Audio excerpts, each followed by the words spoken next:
शिर्डी नगर परिषद प्रभाग क्रमांक 11 मध्ये महायुतीचे उमेदवार अरविंद आप्पा कोते, प्रतीक्षा किरण कोते आणि छाया सुधीर शिंदे यांचा दमदार प्रचार प्रभागात सुरू आहे।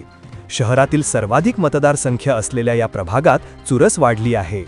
विठ्ठलवाडी परिसरात महायुतीचे तीनही उमेदवार घर टू घर जाऊन प्रत्येक नागरिकांशी जनसंपर्क करून नागरिकांशी संवाद साधत त्यांच्या समस्या जाणून घेतल्यात। प्रभागातील जनतेशी निवडणुकीनिमित्त जनसंपर्क करत असताना महायुतीचे उमेदवार अरविंद आप्पा कोते यांनी माध्यमांशी संवाद साधलाय। आज आम्ही 11 नंबर प्रभागमध्ये विठ्ठलवाडी एरियात परिसरात फेरी मारत आहोत। काय आश्वासन देता तुम्ही नागरिकांना? आश्वासन म्हणजे आज सगळ्या मूलभूत सुविधा तर लोकांपर्यंत नामदार राधाकृष्ण विखेंच्या मार्गदर्शनाखाली आमचं नेतृत्व, त्यांच्या नेतृत्वाखाली आम्ही काम करीत आहोत। मूलभूत सुविधा तर सगळ्या त्यांच्या माध्यमातून पोहोचलेल्याच आहे।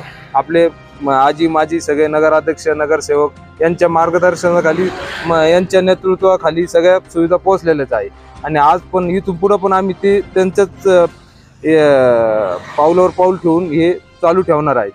आपण प्रभागामध्ये फिरत आहोत, नागरिकांनी काही समस्या तुम्हाला सांगितल्यात का? समस्या जो पूर्ण झालेल्या आहे, त्यांना ड्रेनेज झालेलं आहे, पाणी झालेलं आहे, रस्ते झालेले आहे, पूर्ण सुविधा झालेल्या आहे। मूलभूत किरकोळ समस्या राहिलेल्या असतील ते आम्ही कायम सोडवण्याचा प्रयत्न करीत राहू। नागरिकांना आश्वासन द्यायची गरज राहिलेली, नागरिकच पूर्ण आमच्या संघात आहे। तुम्हाला कशा पद्धतीने त्यांच्याकडून रिस्पॉन्स मिळत आहे? पूर्ण 100% प्रतिसाद आम्हाला भेटत आहे। प्रतिनिधी प्रदीप पाटील, एस न्यूज मराठी वाहिनीच्या बातम्यांकरिता शिर्डी अहिल्यानगर।